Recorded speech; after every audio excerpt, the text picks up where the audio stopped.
welcome back to the Casbah. Dennis Miller here. Still the greatest album cover ever, right? The Clash at Bonds. Was that a live show at Bonds? I can't remember. I lived here then. Can you believe I didn't go over to Bonds in Union Square and see the Clash, but I was not hip to it. Plus, I think I had a 3:30 spot at the comic store that night.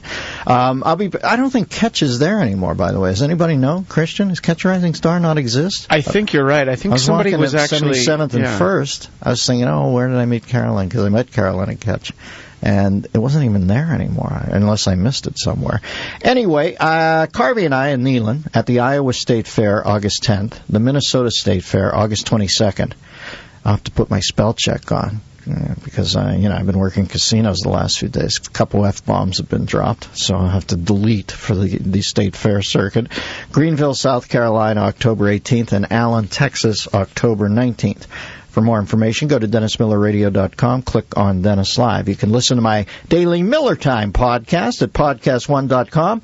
And Christian's got some little theater troupe going on over there. What's up with you happy campers, Christian? Me and the kids, we do something called the Bladcast, and big surprise, Gene and Philly, you're going to be on the next one, so don't leave that studio when you're done. I'll be listening. Did I see a picture on the website of is somebody holding a blonde? Is that Sarah? No, that's a picture. That's the poster. That's the one sheet for Mannequin 2, On the Move, the sequel to Mannequin. Oh, I thought it was Liev holding up Sarah, thinking, oh my God, I'm going to get a workplace ass grab. Yeah, he's not allowed to touch her, even though she doesn't work here anymore. One lived alone. You can listen to the Bladcast at BLADTCAST, and I think it's chugging along, Christian, huh? We just recorded our 19th installment. Wow, when's that drop ship? Number 20 will drop ship next Wednesday. All righty, let's go I'm down with that. Betty in New Jersey. Betty, how are you? Hi, Dennis. Hi, Gene. It's Betty Ann, actually. Oh, hi. And I'm a huge fan of Gene's books. Oh, that's I sweet. have everything he's ever written. Wow. And I just enjoy his work, and I love giving it to friends and children because it always winds up being their favorite book. Wow. I'm very This is the ideal caller. know what he's got in the pipeline for his next book. Oddly enough, you say pipeline. You're writing something about the inventor of the bong, if I'm not mistaken. Thank you, Betty in New Jersey. No, what's next, Gina? You said the president's book you can't talk much about. Who was the next inventor, though, or what do you got? Well, I'm writing one. Carver. The next release is going to be in September, called Pirates on the Farm, and I illustrated that. I did not write it, with author Danette Fretz, and I'm illustrating another one for her right now.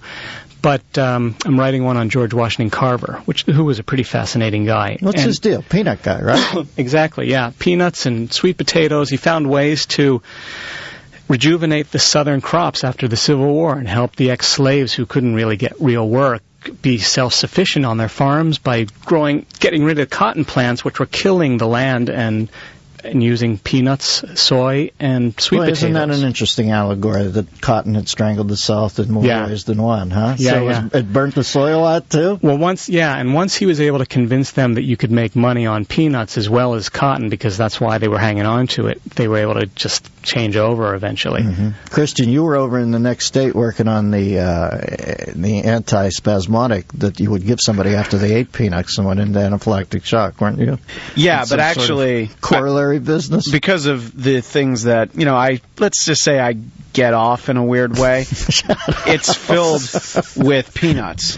So it actually just makes it worse. We have a very special caller that you might not see on your phone board, Dennis. Yeah. We actually have on the line, we have Gene in Philly who's called in. So if we can put him through. Wait a second, let me get let me get a rubber suit on here. I'm in the middle of a bit. Put on your good bit watching glasses, All Dennis. right, here we go. Hey, let's go to Gene in Philly. Hi, Dennis. Hi, Gene. Oh, hi, Gene. I'm Gene. I'm a big fan of your work, and since you seem to know so much about children's books, I was curious to know if you knew the origins of children's books in the English language. I'll hang up and listen to your answer off the air. Thank you. Sure, Gene. Well, of course we're talking... Wait, hang in there, Gene. Yeah. Stay with us, Gene in Philly. Oh, he's gone. Hung up already. Yeah, it was He was at a payphone. Yeah, well, of course, we're talking about Thomas Day's Sanford and Merton, circa 1785, written during the Midland Enlightenment, and all about a boy, young Tommy Merton, who transforms himself from a 6-year-old aristocratic brat into a virtuous gentleman, which really espoused a lot of the tenets of Jean-Jacques Rousseau, whom I'm sure most of us know was greatly admired by Thomas Day. Thanks for calling, Gene. It's beautiful. That could have been bad, but he pulled it off. Good for you, Gino. Nice production value there, too.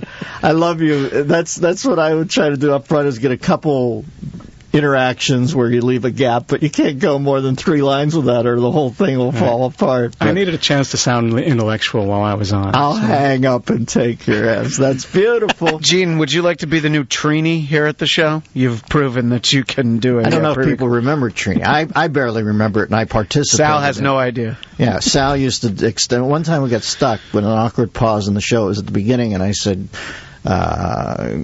how did it start? You just said to call in as somebody else, and I think you just said we the had name. No calls. Yeah. I said, Sal, call in as somebody else.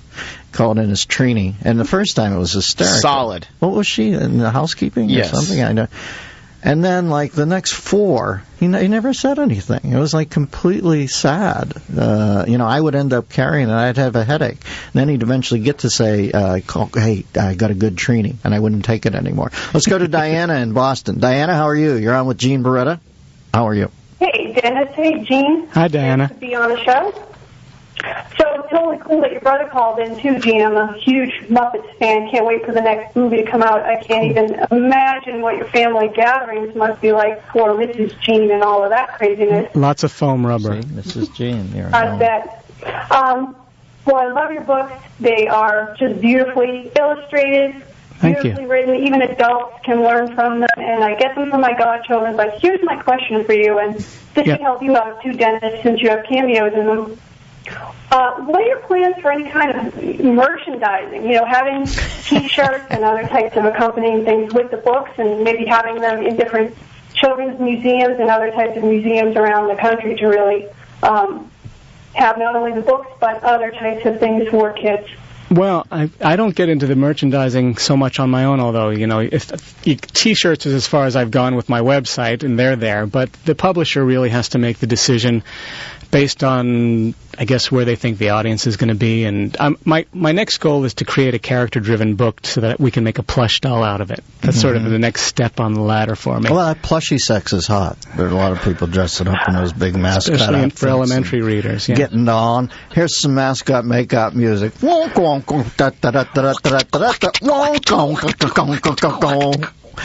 All right, welcome back to the Dennis. That's the impressive thing. That call, Diana in Boston, that was Carl from New Hampshire doing the voice. That's how good he is.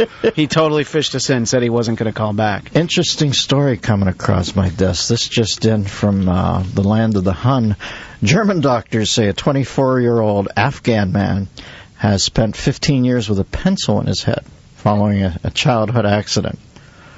Plus side, great at the crosswords in the Times. He went up through Thursday, and he would, he'd do it in pencil, and occasionally you'd have to erase with your right ear. But that's my favorite story ever. The poor bastard in